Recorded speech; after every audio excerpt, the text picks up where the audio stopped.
Bienvenue sur le rocher. On vit dans une époque où l'image est reine, où l'on t'encourage à briller, t'affirmer, te vendre. Sur les réseaux, il faut montrer ta réussite. Dans le travail, il faut te démarquer. Même dans la foi, on peut être tenté de chercher l'admiration plutôt que l'approbation divine. Mais l'Évangile vient casser cette logique du moi d'abord, car quiconque s'élève sera abaissé, et celui qui s'abaisse sera élevé. Luc chapitre 14 verset 11. Alors la vraie question c'est, comment s'humilier devant Dieu, dans un monde qui t'encourage à te glorifier?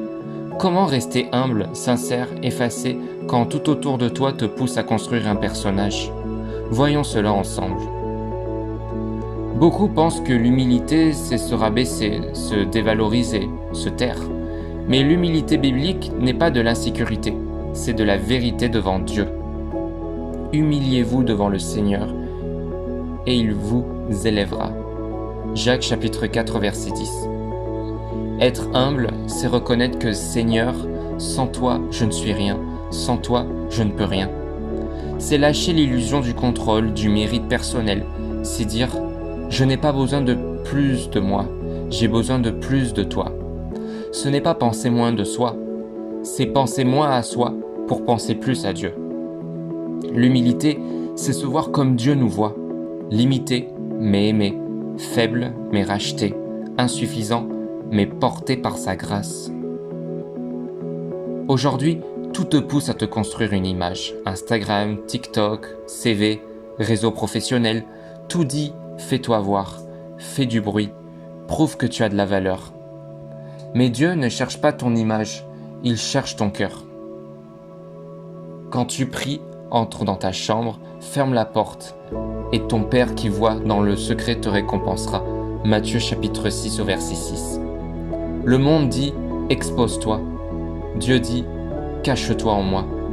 L'humilité, c'est choisir le silence là où on pourrait parler. C'est servir sans être vu.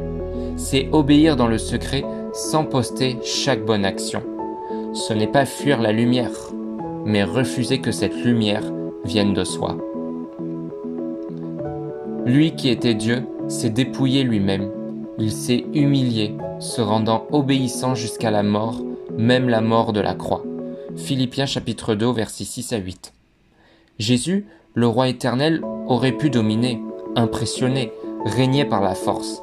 Mais il a choisi l'humilité extrême. Il est né dans une étable. Il a lavé les pieds de ses disciples.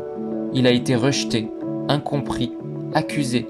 Et il n'a jamais cherché à se défendre pour être admiré. Jésus ne cherchait pas la validation du monde. Il cherchait seulement l'approbation du Père. L'humilité, c'est ça.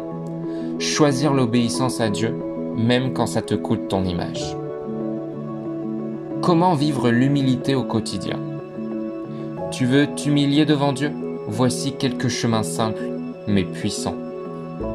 Commence ta journée par cette prière.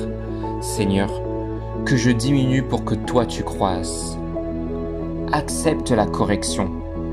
Un cœur humble voit les critiques comme une opportunité de croissance, pas une attaque personnelle.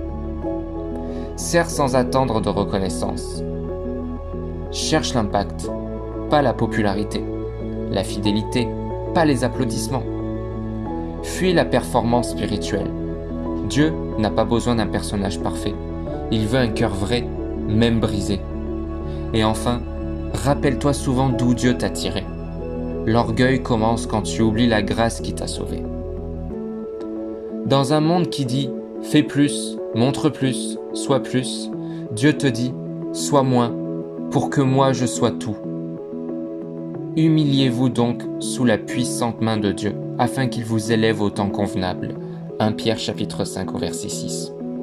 L'humilité, ce n'est pas être invisible, c'est être invisible aux hommes, mais visiblement soumis à Dieu. Ta vraie valeur ne se trouve pas dans ton image, mais dans ton identité cachée en Christ. Et toi, dans quel domaine Dieu t'appelle-t-il à t'humilier? Partage en commentaire. Seigneur, voici l'endroit où je veux m'effacer pour que toi tu brilles. Like, partage ce message. Abonne-toi pour d'autres paroles qui alignent ton cœur avec celui du Père. Et n'oublie jamais, l'orgueil fatigue l'âme, l'humilité attire la grâce.